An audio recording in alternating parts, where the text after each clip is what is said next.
Hi everyone, Dave here at East Rosebud Fly and Tackle in Billings, Montana. Today I'm going to show you how to tie a variation of the Goddard Caddis. If you fish very long, you know what the Goddard Caddis is. It's an extremely buoyant fly. You can fish this over the heaviest water and is basically unsinkable because it's spun in clipped deer hair. The problem with tying the Goddard Caddis is that you have to spin the hair. You have to use a light enough thread, put maximum pressure on it, put the right kind of hair. It can be a real problem.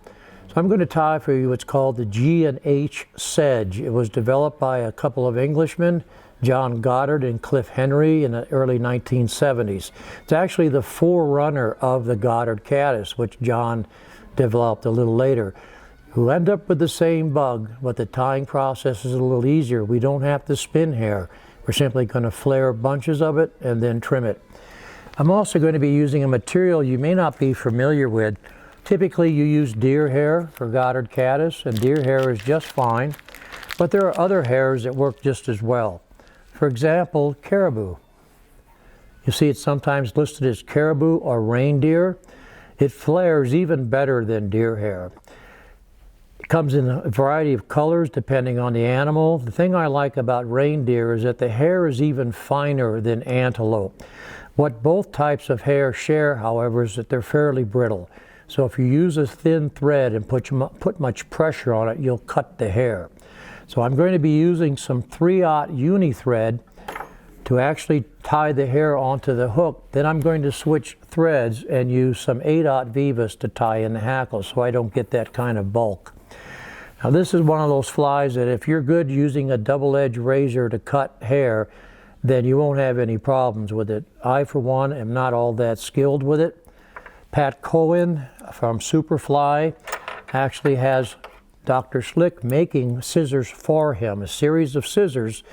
And the difference of these scissors is that both edges are serrated instead of just one. So it really grips the hair and makes it easy to trim. They're available in 2 lengths, straight and curved. We can get those from Hairline for you if you're interested. So a hackle is going to be reserved for about the front 1/3 of the hook. So we don't want to start our thread over that just yet. So I'm going to start my thread about the 2/3 point. Wrap an even base. Again, this is 3/0 uni. I rarely use this thread, but it has a nice broad footprint so it doesn't cut hair. What I'm using here is a Firehole model 419. This is a size 14 hook. I like this because it's a light wire hook and it's a 2x gap. No matter how closely you trim the bottom of this fly, you do use up some of that hook gap because of the hair. So we're going to start off with a patch of this reindeer. Doesn't have to be all that large. Treat it like any other hair. Grab it pull out the extra long hairs.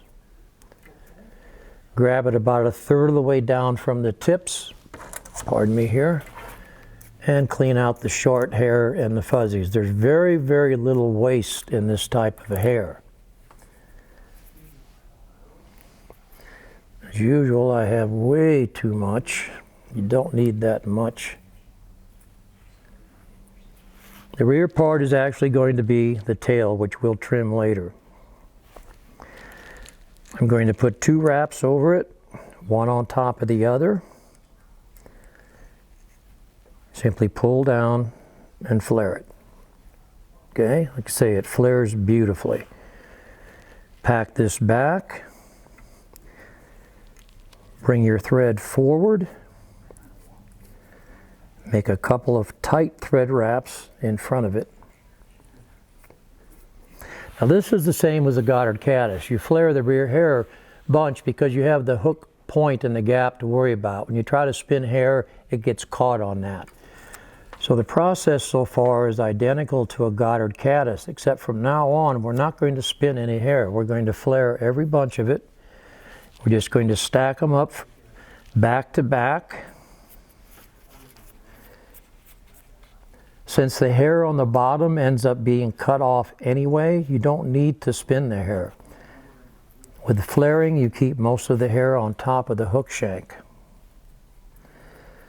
So I'm going to cut the tips off of this next bunch since we don't need them.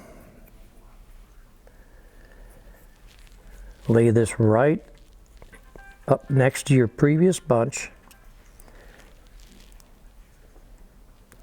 2 wraps, pull down and flare. You see how that, it just pops, it flares so readily. Pack it back, holding onto your tail section so you don't push that off the back of the hook. 2 wraps of thread right in front of it. It takes a little more time to build than a Goddard Caddis because with a Goddard you just spin 2 bunches and you're pretty much done. But it is difficult using a light enough thread and getting the hair on securely. Just don't try to spin too much or flare too much at a time. The farther the thread is from the hook shank, the less secure it is.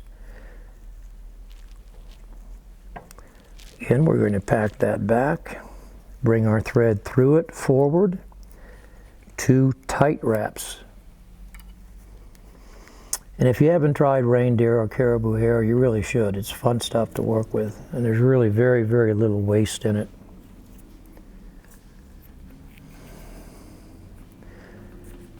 Now there we're getting pretty close to the end of where we're going to tie in our hair. Lay this right in front of the other bunch and flare it. Pack it back. Bring your thread forward through it. A couple of wraps. I've got room for just 1 more small bunch. And what I'm doing with these later bunches is just cutting the tips off. The tips are hard and don't flare anyway, so we don't need them. It's the same process if you were tying deer hair. Probably going to be too much. How are you? I'm doing good. Do you still have the Make Carn stickers? I do. They're right around the other side. Are they? Okay, sweet. Thank you. Just have to be careful with the thread pressure. That's why I'm using a larger thread. Bring your thread through to the front. Pack it back nice. A couple of firm thread wraps. And now we're going to whip finish this off.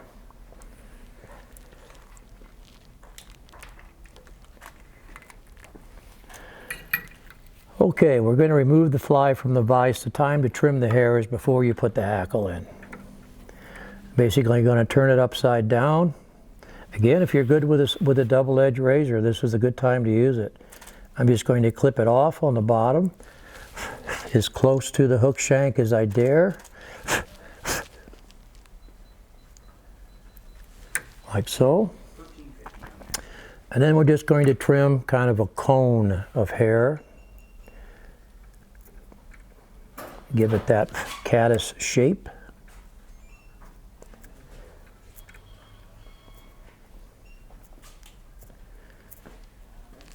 And since this hair is so fine, you can trim it awfully close to the hook shank. I don't know how well you can see this.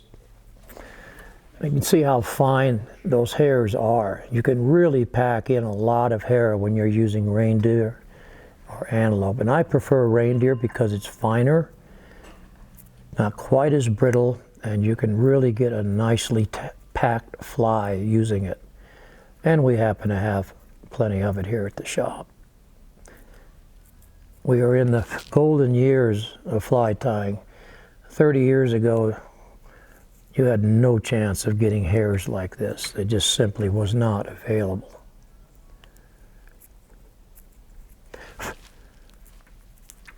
So all I've done is kind of roughly trimmed. I'm not going to take up a lot of your time here trimming this, but the hair trims very easily. From the back, we're going to make a cut angled up, like so. And you can see these scissors really grab this hair nicely. Really do a good job. That can be tapered down a little bit more, a little bit finer, but I'm not going to waste your time on that. Now all we have to do is tie in the hackle and wrap it. So for that, I'm switching to an 8/0 Veevus thread and start my thread right behind the eye. I bring it back till it's smack up against that trimmed and spun hair. So this is just the appropriately sized 14 saddle hackle in brown.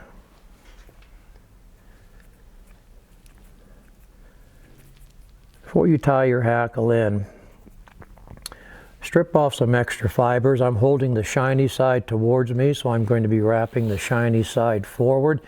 Used to be we always wrapped our hackle with a dull side forward so that our hackle pointed forward. The reason for that is the hackle wasn't really very good.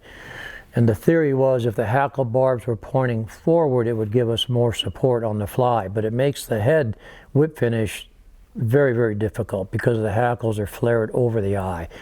The quality of hackle we have these days is so good, you do not have to do that. And I take a little more hackle off of this top side because as I wrap it, this is going to be the first wrap that encounters the hook that helps to keep that hackle from flaring. Tie this in again with the shiny side forward, right up against that hair. Okay, then we're simply going to wrap it. Keep your hackle vertical.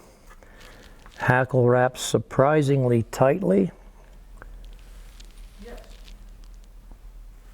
I know who it is. Yeah. Okay, now to tie a hackle in, to make sure you don't have barbs that flare forward, take one wrap of thread over the hackle behind the eye.